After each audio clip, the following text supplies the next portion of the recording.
Antes de deitar sob o zimbro e pedir para morrer, Elias era conhecido como o homem que fazia fogo cair do céu. Seu nome ecoava como símbolo de autoridade, ousadia e comunhão com Deus, em meio a uma geração corrompida pela idolatria. O profeta de Tisbe não foi apenas mais um entre os muitos mensageiros do Altíssimo. Ele foi a resposta divina ao caos espiritual instaurado por Acabe e Jezabel. Elias confrontava reis, afrontava multidões e denunciava a perversão como se estivesse diante de um tribunal celestial. Em cada palavra sua havia peso de eternidade. Em cada ato, uma mensagem. Deus ainda reina. Elias surge nas Escrituras como um homem revestido de autoridade, mas também envolto em solidão. Ele não vinha com discursos elaborados ou currículos religiosos. Vinha com fogo, com coragem, com fé. Ele foi capaz de parar o céu para não chover e depois orar para que a chuva voltasse. E ela voltou. Essa não era apenas a fé de um homem qualquer, mas a de alguém que tinha intimidade com o próprio Criador. Era o tempo em que o povo de Israel havia se rendido à adoração de Baal, influenciado por uma liderança decadente que misturava poder político com manipulação espiritual. Elias se ergue nesse cenário como um grito profético, um alerta de que Deus não estava morto, nem cego, nem ausente. Ele desafia 450 profetas de Baal no Monte Carmelo e clama por fogo do céu. E o fogo veio, consome o altar, a água ao redor e até as pedras, um sinal inegável de que o Senhor era Deus e só Ele. A multidão cai de joelhos. Os inimigos espirituais são vencidos. O povo se volta, ainda que temporariamente, ao Senhor. Tudo parecia uma vitória incontestável, o auge do ministério. Um momento de glória para quem carrega o nome de Deus nos lábios e no coração. Mas era justamente ali, após esse triunfo retumbante, que começaria a maior crise da alma de Elias. É aqui que a trajetória de Elias nos surpreende, porque ao olharmos para homens de Deus tão poderosos, costumamos pensar que são imunes ao desânimo, à tristeza ou ao colapso emocional. Mas a Bíblia é honesta. Não nos esconde a dor dos santos, nem embeleza a queda dos profetas. Elias, o mesmo que fez fogo cair do céu, logo depois entraria em fuga. Elias, o mesmo que fez multidões se prostrarem diante de Deus, agora se encolheria sob uma árvore, pedindo para morrer. Essa transição brutal, do Monte Carmelo para o deserto da alma, é uma lição que ecoa até hoje. Porque ela nos lembra que mesmo os maiores homens e mulheres de Deus enfrentam noites escuras, angústias intensas e dias em que não suportam mais continuar. E se Elias passou por isso, então o seu cansaço, o seu abatimento, a sua exaustão espiritual não são sinais de fraqueza absoluta. São, na verdade, sinais de humanidade. Sinais de que até os mais fortes precisam descansar. Até os mais ousados precisam ser tocados por Deus de novo. E por isso, antes de falarmos da sombra do zimbro, precisamos reconhecer a luz do Carmelo. O Elias que pediu para morrer é o mesmo Elias que ouviu a voz de Deus. O mesmo Elias que orava fervorosamente. O mesmo que era temido por reis e respeitado até pelos céus. Isso nos ensina que ninguém está isento do colapso. Nenhum servo de Deus está acima da dor. E mais, que não existe vergonha em se sentir exausto, nem fracasso em admitir que não dá mais conta. O que define Elias não é o fato de ter desejado morrer, mas o fato de ter continuado, de ter sido alimentado, restaurado, reenviado. E tudo isso começa com o reconhecimento de quem ele era. Um homem poderoso, sim, mas também humano. Um profeta forte, sim, mas também cansado. Um servo fiel, mas que precisava ser cuidado pelo próprio Deus. Essa é a base da nossa reflexão, porque antes de compreendermos o vale, precisamos entender a montanha, Antes de falarmos do silêncio, precisamos lembrar do fogo. Antes de nos identificarmos com a dor de Elias, precisamos valorizar sua caminhada. Porque talvez hoje você esteja debaixo do zimbro, pensando em desistir. Mas nunca se esqueça, Deus também vê aquele que um dia esteve no Monte Carmelo. E ele não te esqueceu. O Monte Carmelo não foi apenas o cenário de uma vitória espiritual estrondosa. Foi o palco onde Deus respondeu com fogo a um homem que ousou desafiar todo um sistema de idolatria. Elias se levantou diante do povo e dos 450 profetas de Baal com uma ousadia que só a certeza da presença divina pode oferecer. Ele não pediu ajuda, não buscou apoio. Não organizou exércitos humanos. Ele estava sozinho diante da multidão, mas em aliança com o céu. O que aconteceu naquele dia foi tão grandioso que se tornou um dos maiores símbolos do poder de Deus na história de Israel. O fogo que caiu do céu não foi apenas uma demonstração de força, mas uma revelação de que Deus ainda respondia a orações sinceras, ainda honrava alianças, ainda reivindicava a adoração exclusiva do seu povo. Elias era o mensageiro de uma resposta divina que não precisava de explicações, apenas de fé. A tensão daquele momento é quase palpável.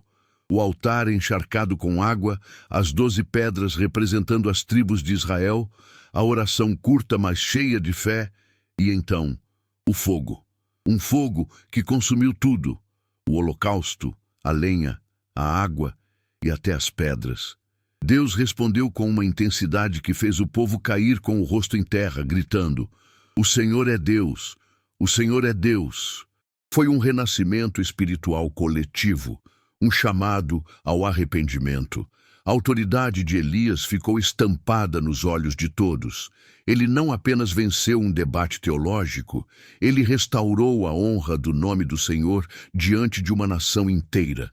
E quando isso acontece, imaginamos que o coração do profeta estaria repleto de gratidão, confiança e paz.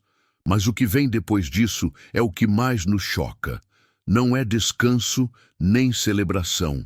É perseguição, é medo, é fuga. Esse é um dos maiores mistérios da jornada espiritual.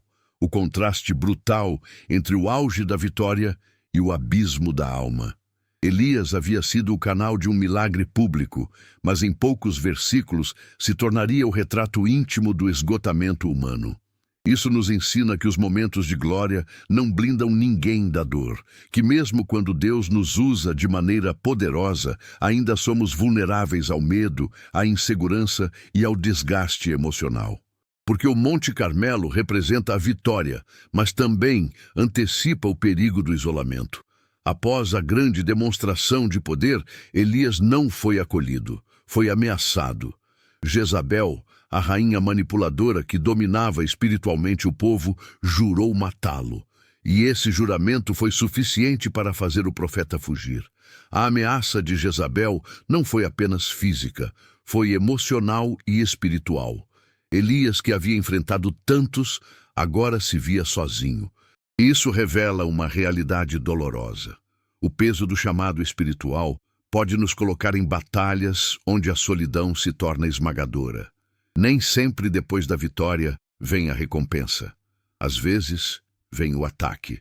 Elias desceu do monte como um vencedor, mas sua alma já começava a se ferir, não porque Deus falhou, mas porque o ser humano, mesmo cheio do Espírito, ainda sente, ainda se cansa, ainda se esgota.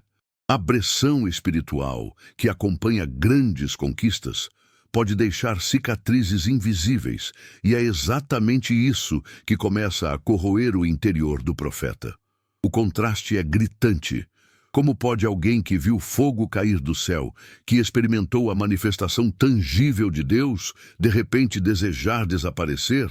Como pode um homem que teve sua oração respondida diante de toda uma nação agora se esconder no deserto, com medo de uma mulher? É aqui que o texto bíblico escancara a humanidade do profeta. Elias não era um super-homem. Era alguém sensível, comprometido, mas sujeito às mesmas emoções que qualquer outro servo de Deus. A glória do Carmelo não eliminou suas fragilidades.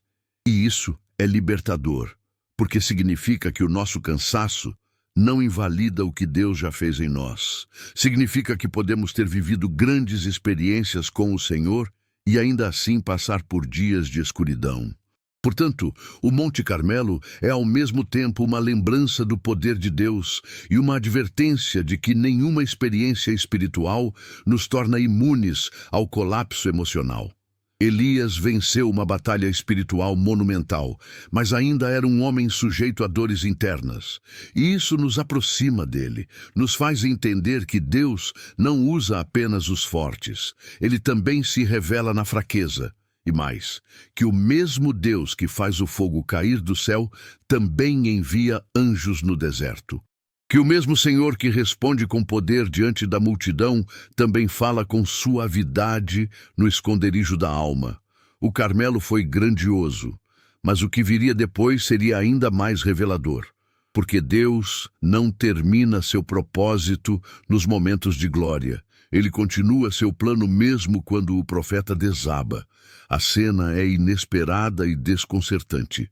Depois de um dos episódios mais extraordinários da história bíblica, a vitória no Monte Carmelo, o fogo caindo do céu, os profetas de Baal sendo derrotados e o povo declarando que o Senhor é Deus, o que encontramos é um homem de Deus em fuga.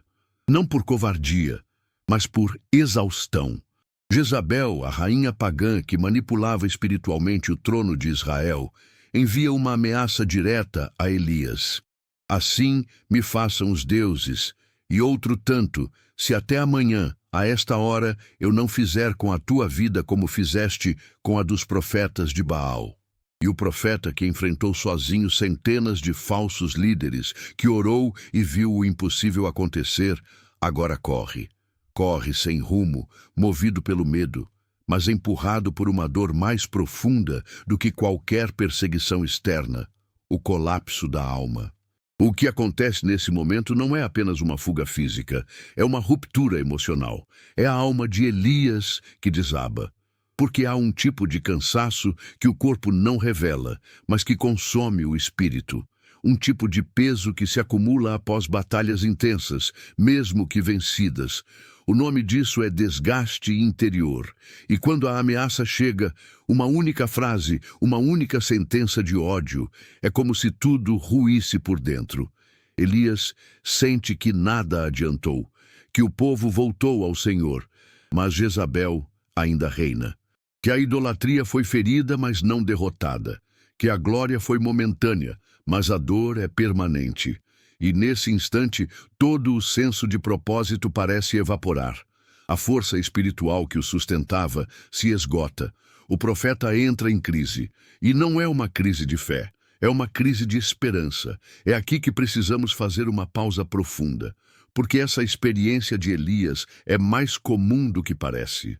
Quantas vezes, depois de uma grande vitória, sentimos o vazio? Quantas vezes, após vencer uma batalha emocional, espiritual ou até profissional, somos tomados por uma tristeza inexplicável? Elias não caiu quando estava fraco. Ele caiu quando parecia estar mais forte. E essa é uma das armadilhas mais perigosas da vida espiritual. Imaginar que o auge nos protegerá da queda, que os momentos de glória são suficientes para sustentar a alma a longo prazo.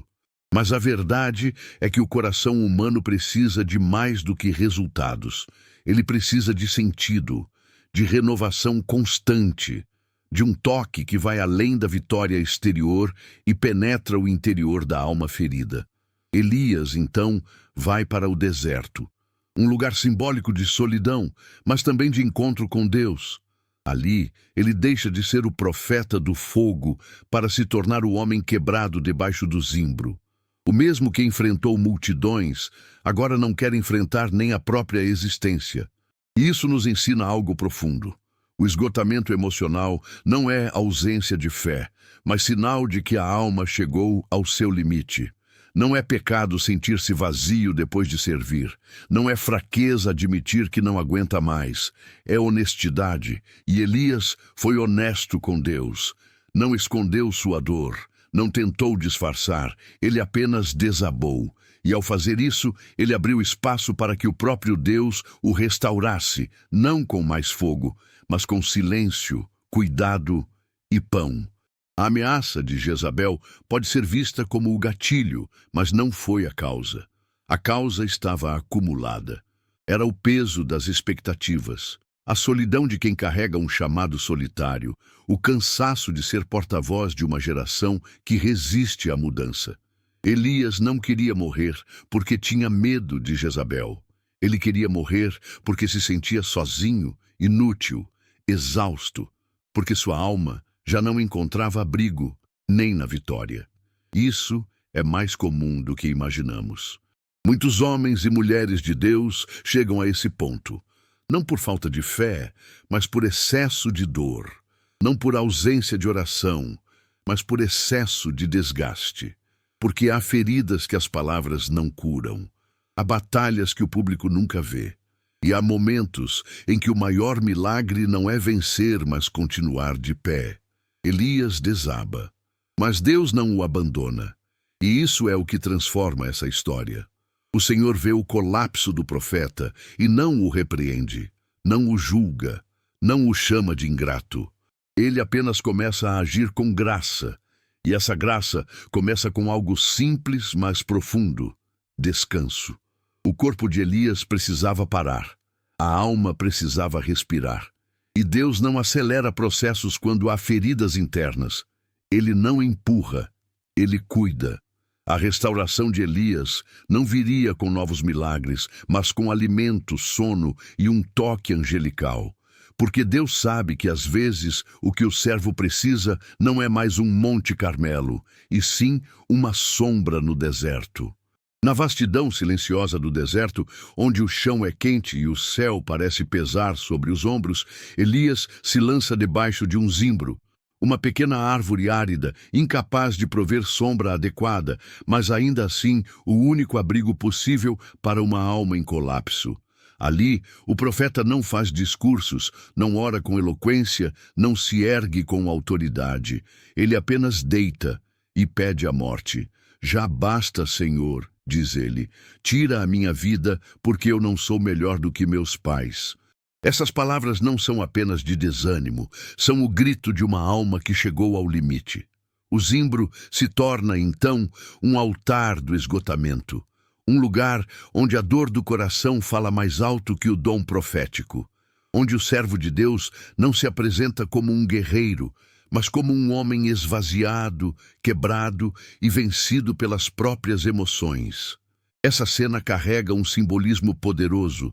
Elias, que enfrentou reis e multidões, agora está isolado. E não está ali porque perdeu a fé, mas porque perdeu o fôlego emocional. Ele acredita em Deus, mas não vê mais sentido na caminhada. Ele não duvida do Senhor, mas se sente descartável, irrelevante. Isso é exaustão espiritual, um tipo de fadiga que não se resolve com palavras motivacionais, nem com fórmulas religiosas. É uma dor silenciosa, profunda, que muitas vezes cresce dentro daqueles que mais servem, mais amam, mais se dedicam. Elias está ali como um espelho de tantos que já olharam para a própria vida e disseram: eu não aguento mais. O zimbro é o refúgio improvisado de quem já não encontra forças para continuar, mas ainda assim não deixa de estar no radar de Deus. Há algo profundamente humano e divinamente compreendido nesse momento. Elias não tenta disfarçar sua fraqueza, não finge que está tudo bem, não mascara sua dor com frases espirituais. Ele diz: já basta. E talvez essa seja uma das orações mais puras que alguém pode fazer. Porque quando dizemos já basta, estamos admitindo que chegamos ao fim das nossas forças e, ao mesmo tempo, abrindo espaço para que Deus comece a agir. O fim do nosso limite é o início da intervenção divina. E é por isso que o Senhor não ignora Elias, não o repreende. Ele envia um anjo, e o anjo não vem com uma espada, nem com uma mensagem de correção. Vem com pão, com água, com toque, com cuidado. Porque Deus sabe que a alma cansada não precisa de sermões, ela precisa de consolo. O anjo toca Elias e diz: levanta-te e come. E essa frase tão simples carrega a profundidade do amor de Deus. Porque quando alguém está emocionalmente destruído, a primeira coisa que precisa é de restauração básica, alimento, descanso, presença. Deus não exige mais nada de Elias naquele momento. Não lhe cobra fé, nem coragem, nem palavras. Apenas cuida. Isso nos ensina que o nosso Deus não está atrás de performances espirituais. Ele está interessado na integridade do nosso coração. Ele vê o servo abatido debaixo do zimbro e, em vez de exigir, ele serve. Em vez de cobrar, ele sustenta. Em vez de abandonar, ele se aproxima. Esse cuidado divino sob o zimbro é uma das maiores expressões da graça silenciosa de Deus. Porque muitas vezes imaginamos que Deus só está presente nos montes, nos altares, nos grandes feitos. Mas Ele também está no chão quente do deserto, no esconderijo da vergonha, no lugar onde ninguém nos vê. Elias ali não tinha mais seguidores, nem plateia, nem respeito. Era apenas um homem ferido, tentando desaparecer. E mesmo assim, o céu se abriu por ele. Isso significa que não importa o quão quebrados estejamos, Deus ainda vem ao nosso encontro. Ele não espera que nos levantemos primeiro. Ele nos toca ainda deitados. Ele nos alimenta ainda cansados.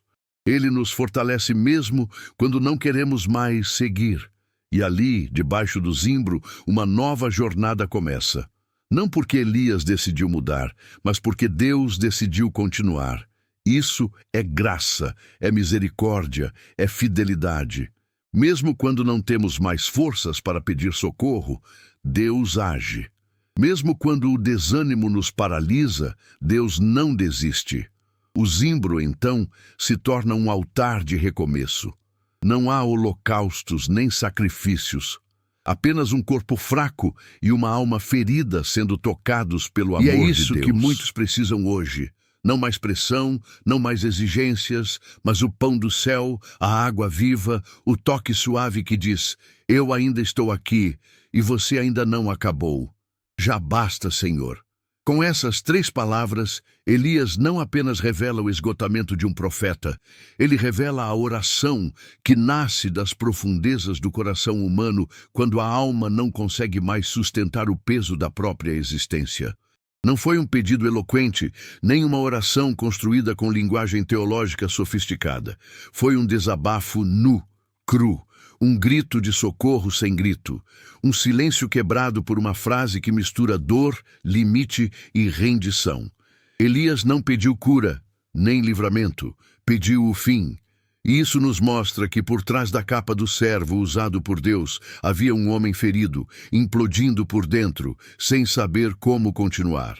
A oração de Elias é uma das mais sinceras já registradas nas Escrituras, porque ela parte do lugar onde as palavras não são mais armas, mas confissões.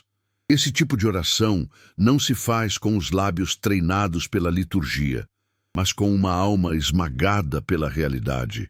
E o mais impressionante é que Deus escuta, Ele não ignora. Ele não corrige Elias nesse momento. Ele não diz: onde está a tua fé? Ele apenas escuta, porque o céu não se fecha diante de quem desabafa com verdade. O trono da graça não exige formalidade de quem está sangrando por dentro. Quando Elias diz: já basta, ele está dizendo: não tenho mais forças. E isso, diante de Deus, é uma chave, porque há um tipo de força que só nasce quando todas as outras acabam, quando não há mais planos, nem estruturas, nem motivações. Apenas a verdade. Estou no fim. E é aí que Deus começa algo novo. Muitos acreditam que oração é apenas pedir bênçãos, declarar promessas ou exaltar a soberania divina, e de fato tudo isso faz parte. Mas a oração mais profunda é aquela que revela o que somos sem máscaras. Elias não está sendo ingrato com Deus. Ele está sendo transparente. E Deus ama corações transparentes, porque quem diz já basta com sinceridade está reconhecendo que não pode mais continuar sozinho. Está abrindo mão do controle. Está dizendo: Senhor, se algo mais vai acontecer, só pode vir do Senhor, porque de mim não resta nada. Esse tipo de entrega não afasta Deus. Pelo contrário, atrai a sua presença como poucas coisas são capazes. Essa oração curta e rasgada também desconstrói a ideia de que o servo de Deus sempre precisa estar forte, motivado e produtivo. Elias havia feito tudo certo, tinha obedecido, falado, enfrentado, vencido e mesmo assim chegou ao fim de si. Isso nos mostra que o cansaço da alma não é sinal de pecado, mas de humanidade. E Deus, que nos formou do pó, conhece bem nossas limitações. Ele não se assusta com nossas fraquezas. Ele não se decepciona com nossas pausas.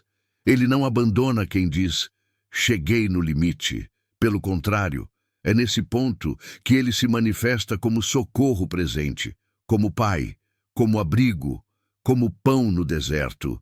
Elias não foi punido por dizer já basta. Ele foi alimentado, foi tocado, foi respeitado em sua dor. Isso nos ensina que quando oramos com honestidade, mesmo que doa, estamos no caminho certo. Porque Deus não quer a performance do servo, quer a verdade do filho. E filhos podem dizer: Pai, não consigo mais. Elias falou como filho e foi acolhido como tal. Essa é a essência da graça. Um Deus que não exige perfeição, mas oferece presença. Um pai que não responde com cobrança, mas com compaixão. O já basta de Elias não foi o fim. Foi o começo de uma nova fase, um novo toque, um novo trajeto. Não porque ele merecia, mas porque Deus decidiu restaurá-lo. Se você hoje está no ponto de dizer já basta, Senhor, saiba que esse não é um grito de derrota. É um chamado para o céu agir. É o reconhecimento que atrai a mão de Deus. Ele não espera que você esteja inteiro para te ajudar. Ele só espera que você seja sincero, porque o socorro não vem pela força da sua oração, mas pela verdade nela contida. E quando essa verdade ecoa nos céus, os anjos se movem. O pão é enviado, a água é servida. E a voz suave do Espírito se aproxima. A oração mais honesta que você pode fazer é a que você mais precisa fazer, mesmo que doa, mesmo que seja breve, mesmo que seja apenas já basta. A Bíblia não tem medo de mostrar que os maiores heróis da fé também sangram. Elias, o profeta do fogo, agora deseja desaparecer, não por falta de fé em Deus, mas por não saber mais o que fazer com a própria vida. Ele não quer pecar, nem fugir de sua missão. Ele apenas está cansado demais para continuar. Essa imagem nos confronta, porque fomos ensinados a idealizar os servos de Deus como colunas inabaláveis, como exemplos de força sobrenatural, como se estivessem blindados contra a exaustão. Mas Deus, em sua sabedoria, permitiu que a fragilidade de Elias fosse registrada, para que cada pessoa hoje que serve, ama e luta pelo reino, mas que se sente esgotada, saiba que não está sozinha, que o desânimo não anula o chamado, que a exaustão não apaga a unção. Elias foi chamado por Deus, alimentado por corvos, sustentado por viúvas, usado em sinais extraordinários e ainda assim pediu para morrer. Isso destrói de uma vez por todas a ideia de que quem tem fé não sofre ou que quem tem unção não se abate.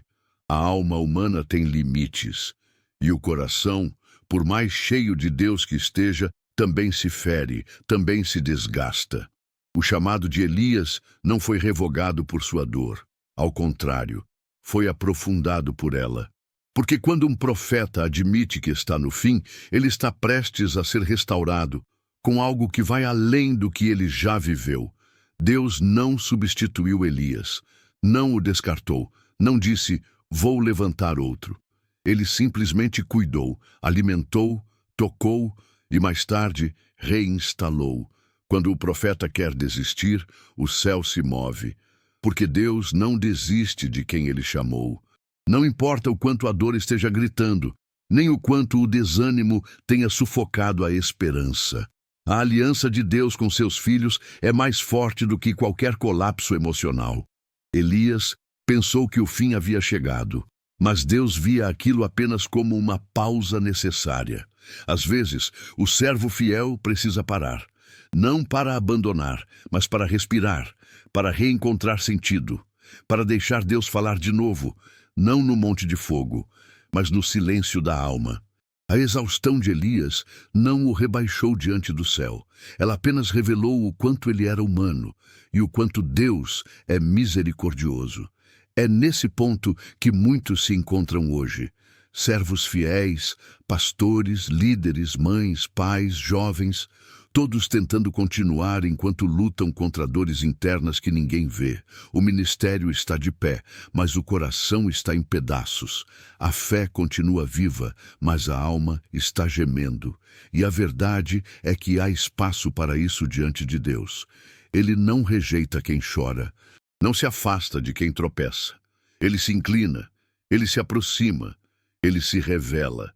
Porque ele entende que às vezes o peso é maior do que o ombro pode suportar. E quando isso acontece, o fardo não é um sinal de fracasso, é um convite ao cuidado divino. Elias representa todos aqueles que, mesmo ungidos, se sentem invisíveis, que mesmo tendo vencido, não se sentem vitoriosos, que mesmo falando com Deus, se sentem sozinhos. E Deus não ignora essas pessoas. Ele não trata o cansaço com pressa. Ele não responde à dor com julgamento. Ele apenas cuida, porque o coração quebrado é o lugar onde Deus habita com mais ternura. O trono da graça não está reservado apenas para os fortes. Ele é refúgio para os cansados. E é exatamente por isso que Elias não foi esquecido. Não foi deixado no deserto, não foi ignorado. Ele foi lembrado, visitado, restaurado, porque Deus não mede um servo pelo seu cansaço, mas pela sua entrega. E mesmo exausto, Elias ainda se entregava. Ainda falava com Deus. Ainda reconhecia o Senhor. Quando o profeta quer desistir, Deus prepara um reencontro, um novo trajeto, uma nova missão. Mas antes disso, ele prepara um pão, um sono, um toque, porque o reino de Deus não é sustentado apenas por milagres, é sustentado por graça. E essa graça é o que nos alcança quando não temos mais forças. Elias pediu para morrer, mas Deus tinha planos para viver. E essa é a diferença entre o nosso limite e o propósito eterno de Deus. No momento mais sombrio de Elias, quando nem as forças do corpo nem os desejos da alma o sustentavam mais, Deus responde com um toque, não com um trovão, nem com fogo, nem com palavras severas, mas com a ternura de um anjo. Essa cena é uma das mais comoventes das Escrituras. Um homem deitado sob um arbusto sem vontade de viver e um mensageiro do céu se inclinando para tocá-lo com delicadeza. É esse toque que desperta Elias do seu torpor. Um toque que não fere, não empurra, não exige. Apenas toca, apenas diz, levanta-te e come.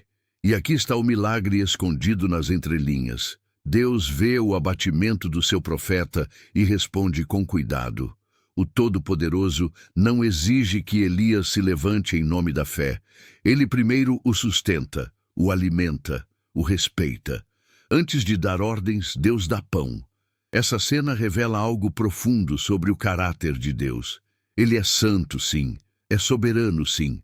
Mas também eterno, compassivo, paciente com os seus filhos feridos. O toque do anjo é uma linguagem de Deus que não depende de palavras. É o gesto que diz, eu estou aqui. Quantas vezes esperamos grandes sinais para nos sentirmos vistos por Deus, mas ignoramos os pequenos toques. Uma palavra suave, uma presença amiga, um alívio inesperado, um instante de paz em meio ao caos. Às vezes o céu nos toca sem alarde, mas com eficácia. Elias não precisava de um novo Monte Carmelo, precisava de cuidado. Precisava sentir que, mesmo abatido, ainda era amado. E foi exatamente isso que o toque do anjo comunicou. O pão e a água preparados pelo anjo não eram apenas alimentos físicos, eram sacramentos de graça. Era como se Deus dissesse: você pode não acreditar que tem forças, mas eu estou te sustentando. A alma de Elias estava desnutrida de esperança, mas o céu estava abastecido de misericórdia. E quando o servo de Deus está no chão, a resposta divina não é um sermão sobre perseverança, mas um cuidado concreto. Deus não exige energia de quem está sem forças. Ele provê, ele abastece, ele serve, porque antes de enviar Elias de volta à missão, ele cuida da missão que é Elias. Ele valoriza o vaso antes da obra. Ele honra o coração antes do serviço. Esse padrão divino se repete ao longo das Escrituras. Jesus, o próprio Deus encarnado, também tocava. Ele tocou o leproso, tocou o caixão do filho da viúva, tocou olhos cegos, ouvidos surdos, corpos paralíticos. Ele não se limitava a curar com palavras. Ele se aproximava. Ele tocava. Porque o toque é a linguagem do afeto. E no deserto de Elias, Deus fala sem voz, fala com gesto, fala com proximidade. E isso nos ensina algo essencial. O céu responde à exaustão humana com empatia. Quando nossas palavras acabam, quando nossa fé está trêmula, quando tudo em nós parece estar desistindo, o céu não nos grita, ele nos toca. Esse toque muda tudo, porque ele interrompe o ciclo de desespero. Ele quebra o silêncio da dor. Ele diz, sem dizer: você ainda importa, eu ainda estou com você. E esse é o maior antídoto contra a desesperança. A certeza da presença de Deus em nosso ponto mais baixo. Elias não estava em oração fervorosa, não estava em jejum, não estava clamando com autoridade. Ele estava dormindo, estava quebrado, e mesmo assim foi alcançado. Isso prova que Deus não age apenas em resposta ao nosso desempenho espiritual. Ele age em resposta ao seu amor por nós. A fidelidade de Deus não depende da nossa força, depende do seu coração. O toque do anjo é o que muitos precisam hoje. Não uma cobrança, mas um gesto. Não uma exigência, mas um cuidado. Não um empurrão, mas um toque suave.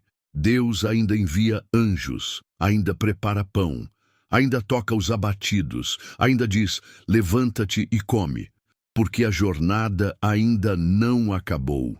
E mesmo que você esteja no chão, a mão de Deus ainda alcança onde ninguém mais alcança. E quando ele toca, tudo começa a mudar. Levanta-te e come. Essa simples ordem, pronunciada pelo anjo do Senhor, ressoa como um sussurro de misericórdia sobre a alma dilacerada de Elias. Não é uma ordem autoritária. Não é um imperativo ríspido. É um convite, um chamado gentil que reconhece a exaustão do corpo, o vazio da alma e mesmo assim estende a mão. Elias não é julgado por estar deitado, não é repreendido por estar sem forças. Deus vê o seu estado e, antes de qualquer missão futura, cuida do que é urgente, o restabelecimento da vida. O pão e a água não são apenas nutrientes, são a resposta concreta da graça a quem já não tem mais apetite nem para continuar vivendo. E é exatamente aí que a pedagogia do céu se revela. Deus não começa com perguntas nem com promessas. Começa com cuidado, porque o toque vem antes da missão e o alimento antes do propósito. Muitas vezes imaginamos que, para voltarmos a andar, precisamos primeiro estar motivados. Mas Elias nos mostra que nem sempre a motivação precede o movimento. Às vezes, é no ato de levantar que a vontade volta. É ao comer o pão que a esperança começa a renascer. Deus não diz: levanta porque você é forte. Ele diz: levanta e come. Porque ele sabe que a força virá depois da obediência. A obediência simples, a resposta pequena, a reação mínima, o levantar do chão, o aceitar o cuidado, o abrir os olhos para ver que o céu não nos deixou sós. O alimento estava ali, assado, sobre pedras aquecidas. A água, ao lado, o gesto do anjo silencioso. Nada miraculoso aos olhos humanos, mas absolutamente sobrenatural para quem está no limite da existência. O convite "levanta e come" também fala de uma restauração progressiva. Elias se deita de novo, dorme outra vez, e o anjo volta, toca de novo, fala de novo, alimenta de novo, porque Deus entende que a alma não se cura de uma vez só. Que a mente ferida não se renova com um único sopro. Ele tem paciência, ele insiste, ele respeita o tempo da dor. A segunda vez que o anjo diz "levanta e come", traz um acréscimo, porque o caminho te será sobremodo longo. Ou seja, Deus não está apenas alimentando o presente, está preparando Elias para a jornada futura, uma jornada que ele ainda não consegue enxergar, mas que o céu já traçou. Isso nos mostra que Deus não apenas nos resgata do deserto, ele já nos vê andando novamente, mesmo quando ainda estamos deitados no pó. Há uma ternura divina nesse convite que desarma qualquer culpa. Deus não exige que Elias esteja bem para ser alimentado. Ele o alimenta para que aos poucos volte a ficar bem. E isso é libertador, porque nos ensina que podemos nos aproximar de Deus, mesmo machucados, mesmo inseguros, mesmo sem ânimo. O pão e a água nos alcançam antes que o vigor retorne, antes da oração eloquente, antes da fé vibrante. Deus não espera performance, ele oferece sustento, e isso muda tudo. Porque a fé, nesses momentos, é medida não pela força da nossa voz, mas pela disposição de abrir os olhos e aceitar o cuidado que o céu preparou. Levanta e come também é o convite que ecoa sobre muitos hoje. Gente que está no limite, gente que não vê mais sentido, que não tem vontade, nem força, nem visão, mas que ainda pode ser alcançada por esse sussurro do céu. A jornada ainda não terminou. Eu ainda conto com você. Mas primeiro, coma, descanse, sinta meu toque. Esse é o Deus que temos. Um Pai que não ignora o corpo exausto, nem a alma abatida. Um Senhor que antes de enviar, sustenta, que antes de usar, cuida, que antes de falar, toca. E nesse toque está toda a mensagem. Você ainda é meu, ainda está debaixo do meu olhar, ainda há pão para você, ainda há jornada. Levantar para Elias não significou correr imediatamente para a próxima missão. Significou aceitar que ainda havia vida dentro dele, que a exaustão não era o fim, que o cuidado de Deus era real e que, mesmo sem ânimo, o próximo passo seria possível, sustentado pelo pão do céu e pela graça que insiste em recomeçar onde achávamos que tudo havia terminado. Levanta-te e come, porque o caminho te será sobremodo longo. Com essa frase, o anjo não apenas oferece alimento a Elias, ele revela o coração de Deus. Um coração que não se limita ao presente do profeta caído, mas já contempla o seu futuro. Elias achava que tudo havia terminado, que sua utilidade acabara, que seu ministério morrera sob a árvore do desespero. Mas Deus, que vê o início e o fim ao mesmo tempo, sabia que o caminho ainda era extenso, que o deserto não era o destino, mas apenas o intervalo. Que o que Elias enfrentava não era o fim da linha, mas uma curva dolorosa, numa estrada que ainda seguiria até o Monte Horebe e além. Essa consciência é poderosa. Mesmo quando achamos que nada mais faz sentido, Deus ainda vê propósito, ainda vê utilidade, ainda vê direção. O céu não alimenta soldados sem missão. Se Deus serviu pão a Elias, é porque ainda havia algo a ser vivido, algo a ser proclamado, algo a ser revelado. E isso se aplica diretamente a nós. Quando estamos no chão sem perspectiva, Deus nos sustenta porque Ele vê o que vem depois. Ele sabe do próximo passo, mesmo quando estamos cegos pelo cansaço. O pão não é apenas provisão, é profecia, é a prova de que ainda há caminhada, ainda há jornada, ainda há algo por vir que justifica o cuidado que o céu está derramando agora. E isso deve acender uma luz em meio à escuridão interior. Se Deus está cuidando de você hoje, é porque Ele ainda conta com você amanhã. A caminhada de Elias até Horebe duraria 40 dias e 40 noites. Um número simbólico, repleto de significado bíblico. É o mesmo tempo do dilúvio, o mesmo tempo do jejum de Moisés e de Jesus. É o tempo da purificação, da travessia, da transição. Não é coincidência. Deus leva Elias para um lugar onde não haverá espetáculo nem público, nem glória visível. Apenas silêncio. Caverna, rocha, intimidade. Porque muitas vezes a longa jornada não nos conduz ao palco, mas ao secreto, à reconstrução do coração.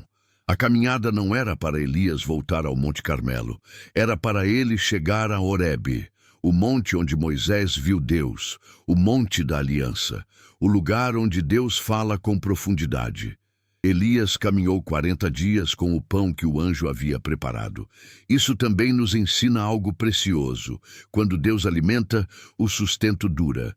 Quando o céu serve, a provisão não é frágil. A graça recebida no deserto é suficiente para atravessar dias e noites. A força não vem da quantidade, mas da origem. Um único toque de Deus pode sustentar uma alma por uma estação inteira. E essa é a grande verdade espiritual. O que recebemos do alto nos sustenta mais do que qualquer estrutura humana. A jornada era longa, sim, mas a mão que sustentava Elias era eterna. Quantas vezes olhamos para frente e não enxergamos nada?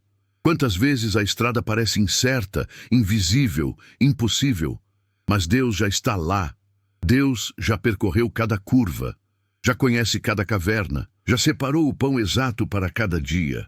Quando Ele diz que o caminho será longo, Ele não está nos assustando, está nos preparando. Está nos dizendo, não pare aqui. O que vem pela frente é maior do que você imagina. E eu estarei em cada passo. Isso muda tudo. Porque mesmo sem mapa, temos uma voz que guia. Mesmo sem visão, temos uma presença que sustenta. E isso basta. Elias não escolheu andar. Ele obedeceu. E às vezes é assim conosco. Não caminhamos porque estamos prontos, caminhamos porque fomos tocados, porque algo dentro de nós, mesmo ferido, reconhece que Deus ainda está por perto. E se Ele está, então ainda há estrada, ainda há razão, ainda há jornada. O caminho pode ser longo, pode ser difícil, pode ser solitário, mas se o pão é do céu e o toque foi divino, então cada passo é uma resposta ao cuidado de Deus. Elias não via o fim da linha, mas Deus via, e isso é o que importa. Porque quando o céu diz, levanta e anda, não precisamos de mapas. Precisamos apenas confiar que os passos não são em vão. Elias chega ao Monte Horebe, também conhecido como Monte Sinai, o mesmo lugar onde Deus falou com Moisés face a face, onde a lei foi entregue, onde a glória divina já havia se manifestado em trovões, fogo e nuvens espessas. Mas dessa vez o encontro seria diferente. Elias não chega em triunfo, nem como porta-voz altivo de revelações. Ele chega quebrado, em silêncio, carregando nos ombros o peso de uma alma ferida e o silêncio de um coração exausto. O homem que outrora clamava fogo do céu, agora entra numa caverna e se esconde. Ali, no escuro, ele é confrontado por uma pergunta que não exige resposta rápida. Que fazes aqui, Elias? A voz de Deus não vem como julgamento, mas como convite à reflexão. Elias poderia dizer muitas coisas, e diz, tenho sido zeloso pelo Senhor, mas estou só. Todos te abandonaram, e agora querem tirar minha vida. Suas palavras revelam mais do que desespero, revelam desorientação. Elias não entende mais seu lugar no plano de Deus. Ele não vê mais frutos, não percebe mais sentido, e é nesse ponto que Deus, em vez de explicar, decide mostrar. Ele convida o profeta para fora da caverna, e então algo extraordinário acontece. Um vento fortíssimo rasga os montes. Mas Deus não está no vento. Um terremoto sacode a terra. Mas Deus não está no terremoto. Um fogo passa. Mas Deus não está no fogo. E então vem um sussurro, uma brisa suave, uma voz delicada. E Deus estava ali. Essa sequência é simbólica. O profeta do fogo esperava Deus em manifestações espetaculares. Mas o Senhor decidiu se revelar no silêncio, na sutileza. Porque há momentos em que a alma não suporta mais explosões, ela precisa de aconchego. Deus sabia que Elias não precisava de mais provas, mas de presença. Não de mais sinais, mas de sentido. E é por isso que ele se revela na brisa. Porque o toque suave cura onde o estrondo assusta. O vento, o terremoto e o fogo foram testes, mas o sussurro foi o encontro. Deus estava dizendo: eu não me afastei, eu só mudei a forma de me revelar. E isso é essencial para quem está cansado. Entender que, às vezes, Deus fala mais forte quando fala mais baixo. Na caverna, Elias é restaurado por um Deus que não brada, mas que sussurra. Um Deus que respeita a fragilidade do seu servo e ajusta sua presença ao estado emocional do coração que precisa ser curado. O sussurro não é menos poderoso que o fogo. Pelo contrário, é mais íntimo. Porque o fogo consome de fora para dentro, mas o sussurro invade o interior e restaura por dentro. Elias cobre o rosto com o manto. Reconhece que está na presença do Eterno. Não há plateia, não há multidão, não há altares. Há apenas ele e Deus, e isso basta. O profeta começa a ser restaurado, não por um milagre, mas por um encontro. O Monte Horebe se torna, então, o cenário da reconfiguração. Deus não apaga o passado de Elias. Ele dá nova direção. Não diz, acabou, diz, levanta, volta pelo teu caminho e unge a outros. Em outras palavras, você ainda tem missão. Elias pensava que tudo havia terminado, mas Deus o reintegra. O Deus que alimenta no deserto também envia no secreto. O Deus que toca no chão também envia do monte. Mas agora, Elias vai diferente. Vai com a alma sarada, com o coração realinhado, com a consciência de que Deus não precisa de fogo para se manifestar. Às vezes, basta um sussurro. Essa revelação muda a caminhada. Porque muitas vezes buscamos Deus nos ventos fortes, nas explosões espirituais, nas manifestações públicas. Mas o Deus que cura os abatidos escolhe o silêncio como sua linguagem. A brisa suave cura o que o trovão não alcança. E hoje, talvez, você esteja esperando algo estrondoso, mas Deus pode estar sussurrando. Ele pode estar te alcançando não com barulho, mas com ternura. E se você silenciar, talvez perceba, Ele sempre esteve ali, sempre falou, sempre sustentou. Mas agora, Ele quer restaurar, no íntimo, no profundo, na essência. Depois do silêncio, da brisa suave e do toque restaurador, Deus não apenas consola Elias, Ele o reinstala. O profeta, que havia pedido a morte, agora recebe uma nova missão. A mesma boca que confessou, já basta, agora escuta, vai, retorna ao teu caminho. Essa mudança de direção não nasce de um novo ânimo humano, mas da restauração divina que começou com pão, passou pela caverna e culminou no chamado renovado. Deus não despreza Elias por ter caído, não o rebaixa por ter desanimado. Ele simplesmente reafirma que o propósito ainda está de pé. Isso é um marco na revelação bíblica.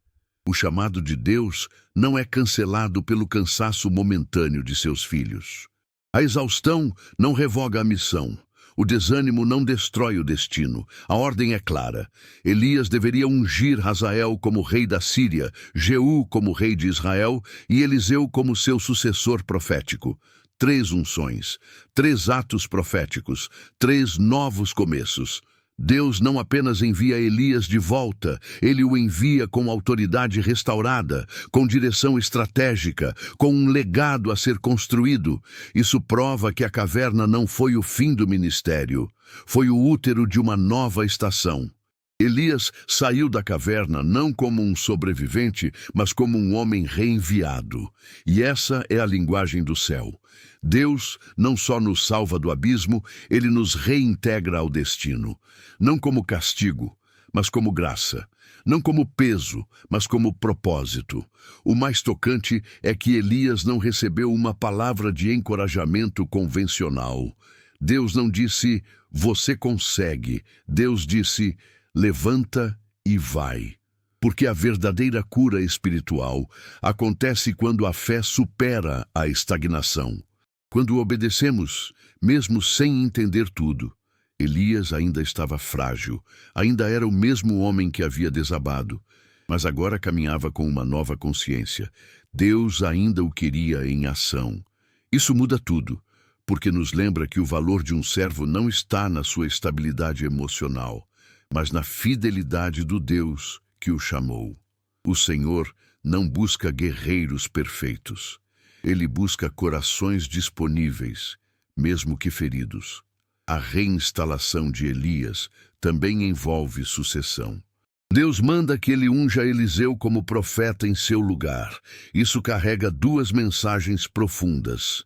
Primeiro, Elias não estava tão só quanto imaginava. Segundo, a missão é maior que o mensageiro. Elias achava que era o único, mas Deus revela que ainda havia 7.000 que não haviam se curvado a Baal. Isso desconstrói a narrativa da solidão que o profeta havia construído em sua mente. Quantas vezes na dor achamos que somos os últimos, que ninguém mais entende, que ninguém mais permanece fiel? Mas Deus sempre tem remanescentes, sempre tem continuidade, sempre tem alguém sendo preparado enquanto você acha que tudo acabou. O envio de Elias para ungir Eliseu também nos ensina que o fim de uma fase não significa o fim do propósito. Significa maturidade. Elias agora seria mentor, inspirador, aquele que deixaria um legado. A dor que quase o matou agora se transformava em missão que levantaria outros. E isso é redenção. É quando Deus transforma deserto em trilha, caverna em plataforma, ferida em ministério. O homem que quis morrer agora gera continuidade. Porque o chamado de Deus não é apenas para grandes feitos, é para formar corações, deixar marcas, construir heranças espirituais. Quando Deus reinstala, ele não apenas reativa, ele expande. O Elias pós-caverna tem mais autoridade, mais profundidade, mais clareza. Não porque se sente mais forte, mas porque aprendeu a depender ainda mais de Deus. E essa é a maior lição. A verdadeira autoridade nasce da intimidade com o toque do céu, da voz no silêncio, do cuidado na dor, da missão que ressurge quando achávamos que tudo havia terminado. Elias não é mais o mesmo. E nós também não seremos, depois de passarmos pela caverna do reencontro. A narrativa de Elias nos leva a um confronto doloroso, mas necessário. O cansaço da alma não é sinônimo de fracasso espiritual. E mais, ele nunca foi um ponto final nos planos de Deus. Elias, mesmo ungido, mesmo poderoso, mesmo fiel, se cansou a ponto de querer morrer. E esse episódio, em vez de encerrá-lo, foi o início de uma nova fase. Isso nos obriga a reavaliar nossa teologia do desempenho, onde se acredita que só continua quem está forte, que só serve quem está animado, que só é útil quem está inteiro. Deus derruba esse mito ao restaurar o profeta exausto e dar a ele novas missões, novos nomes a ungir, novos caminhos a trilhar. Elias prova que o coração abatido ainda pode ser canal de glória, que a alma cansada ainda carrega unção, e que o servo que pensa em parar ainda é sustentado pela fidelidade divina. É preciso dizer com clareza, sentir-se esgotado não anula sua espiritualidade. Reconhecer que não aguenta mais não apaga o que Deus já fez em você. A exaustão não desqualifica o chamado. O próprio Jesus, no Getsêmani, suou sangue. O apóstolo Paulo confessou ter sido pressionado além de suas forças. Jó amaldiçoou o dia em que nasceu. Jeremias quis abandonar o ministério. E Elias pediu a morte. Todos foram homens de Deus. Todos passaram por noites escuras da alma. E todos foram alcançados por uma graça que não depende da nossa força, mas da aliança que Deus fez com quem Ele chamou. Isso significa que o seu cansaço pode ser profundo, mas não é final. Ele pode ser intenso, mas não é fatal. Deus vê, Deus entende, Deus socorre e Deus continua. Muitos acham que o cansaço espiritual é a última estação da jornada, quando na verdade pode ser apenas uma pausa providencial antes de um recomeço mais profundo. Deus não tem pressa com quem Ele ama. Ele não se impacienta com a fragilidade do vaso. Ele sabe que somos pó. E é justamente por isso que sua compaixão se renova a cada manhã. Quando Elias quis parar, Deus preparou o pão. Quando ele quis morrer, Deus preparou o caminho. Quando ele se escondeu, Deus falou. Isso revela o caráter de um pai que não trata seus filhos com base na utilidade, mas com base no amor. O reino de Deus não é movido por produtividade, é sustentado por fidelidade. E Deus continua fiel, mesmo quando nossos olhos estão nublados pela dor. O cansaço da alma é real. Ele esgota o ânimo, apaga o brilho dos olhos, emudece a oração, trava o louvor, torna o amanhã um peso. Mas ele também é o território onde Deus manifesta seu cuidado com mais profundidade.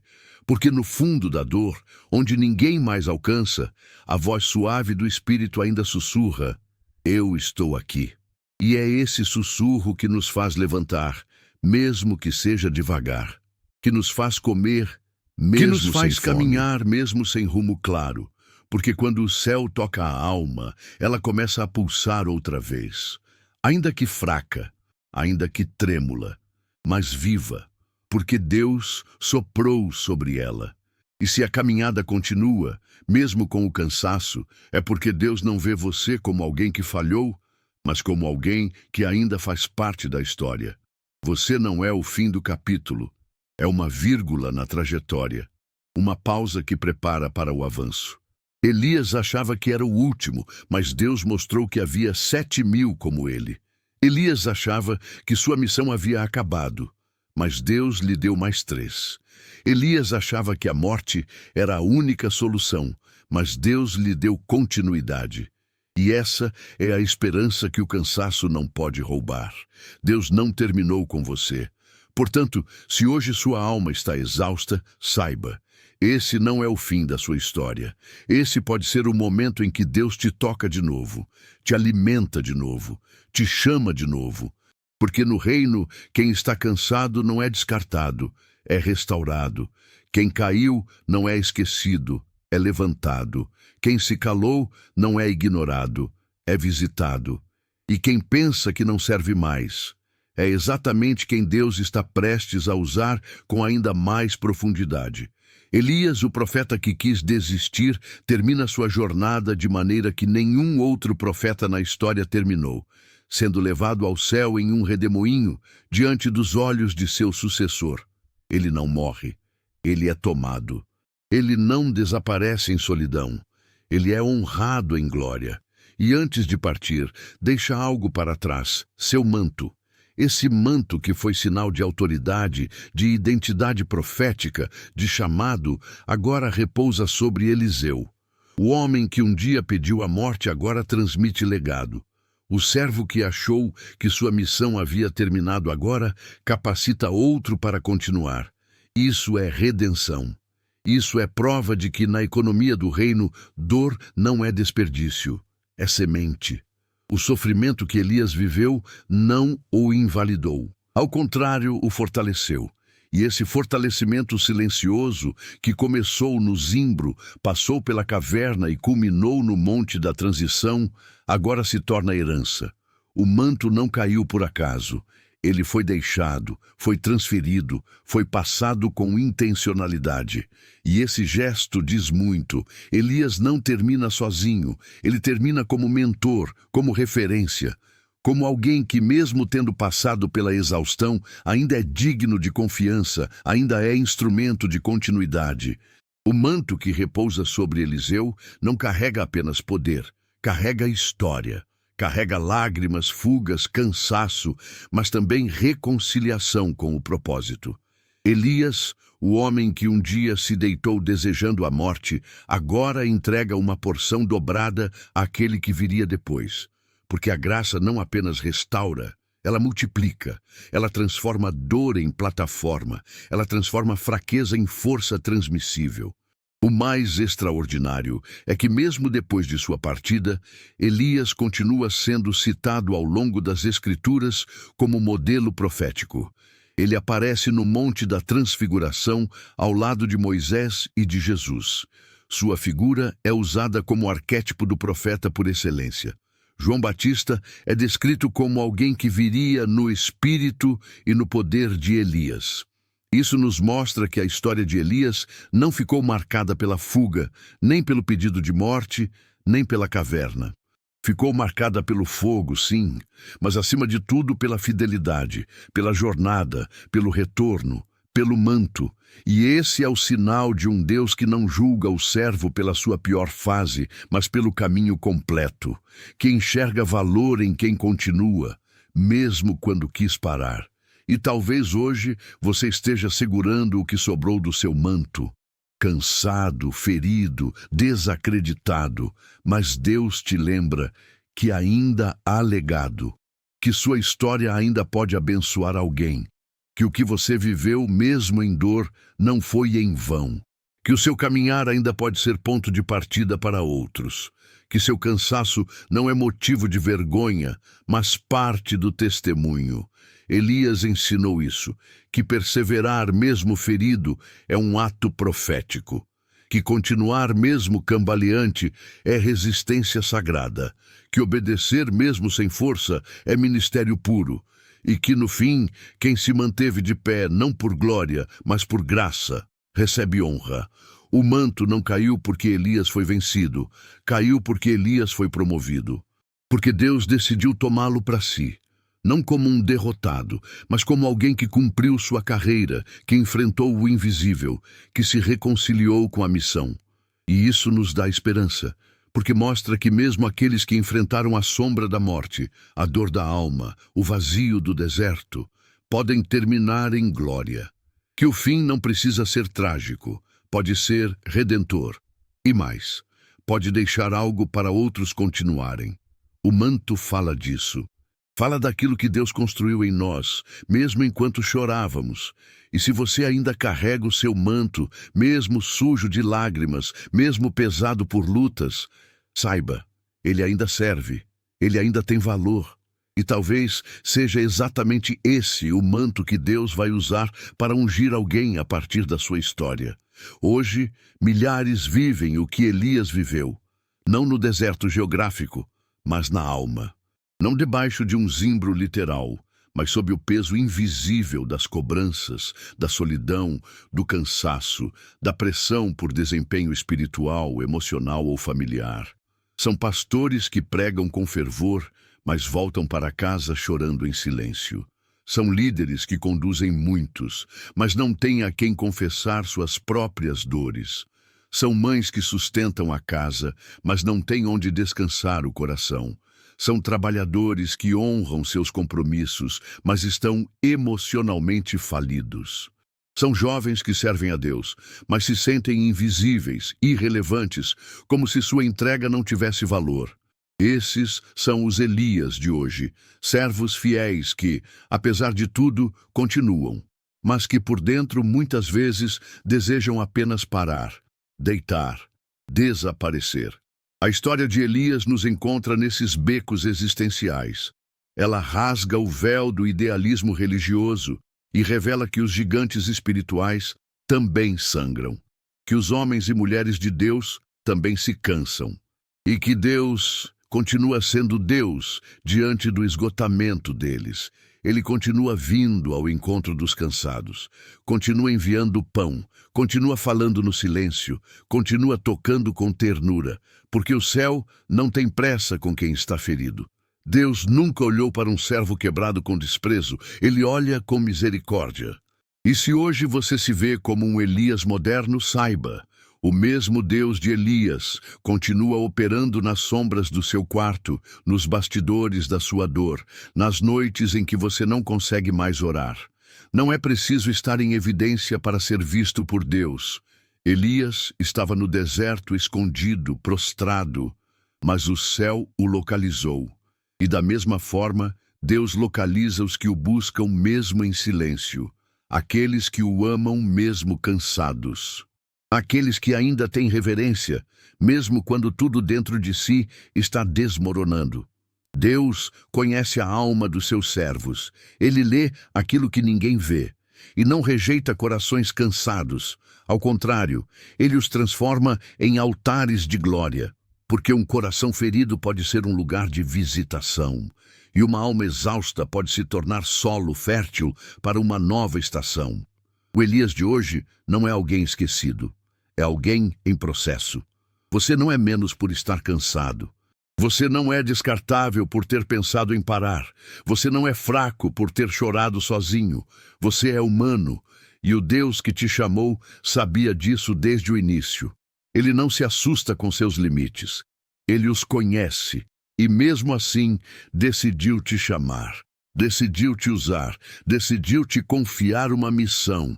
Isso significa que o chamado não foi baseado na sua força, mas na fidelidade dele. E essa fidelidade permanece. Ela te alcança hoje, com pão, com água, com presença, com renovo, com uma voz que não grita, mas sussurra. Eu ainda estou aqui. Aos Elias de hoje, Deus está dizendo: você não está sozinho. Há outros. Há 7.000 que também estão resistindo, mesmo em silêncio. Há um povo que Deus está preservando. E há anjos sendo enviados para te servir onde você está. O manto ainda está sobre os seus ombros. E se por acaso ele caiu, Deus ainda está perto para te ajudar a recolhê-lo. Ele não quer te ver no chão. Ele quer te ver de pé. E se você não conseguir levantar sozinho, ele vai te levantar. Porque o que Deus começou, ele vai completar. E os Elias de hoje, assim como o de ontem, ainda serão lembrados não pelo seu colapso, mas pela sua fidelidade. O Deus que apareceu a Elias continua sendo o mesmo. Ele não mudou. Sua voz continua suave, mas penetrante. Seu cuidado ainda é real. Sua graça ainda é suficiente. Deus ainda envia anjos, não apenas os celestiais, mas os de carne e osso. Pessoas que aparecem no momento certo com uma palavra, um gesto, uma ajuda, uma oração. Ele ainda prepara pão sobre pedras, ainda serve água fresca à beira do esgotamento, ainda alcança o cansado no chão quente da desesperança. O deserto não se tornou mais fácil com o tempo, mas a presença de Deus nele continua sendo a maior promessa. Ele não impede que passemos por ele, mas garante que não passaremos sozinhos. O Elias que caiu também foi o Elias que foi levantado. O Elias que se calou foi o mesmo que voltou a ungir reis e profetas. O Elias que pediu a morte foi o único que nunca a experimentou. Deus ainda sustenta, e isso precisa ser proclamado com toda a verdade que existe. Ele sustenta o líder exausto, o pai sobrecarregado, a mulher que ora entre lágrimas, o jovem que não encontra saída, o pastor que ministra e sofre em silêncio. Ele sustenta a alma quando o corpo já não responde. Ele sustenta a fé quando a mente duvida. Ele sustenta o coração quando a dor tenta sufocar a esperança. Não importa onde você esteja agora, se é num púlpito ou numa caverna, se está em festa ou em fuga, se está em alta ou no chão, Deus sustenta. E não há situação que impeça sua mão de alcançar os seus. A caminhada pode ser longa, mas a presença dele é constante, e Deus ainda restaura. Mas sua restauração não vem como espetáculo. Ela vem como sussurro. Ela não se impõe. Ela envolve. Ela não arromba a porta. Ela bate com delicadeza.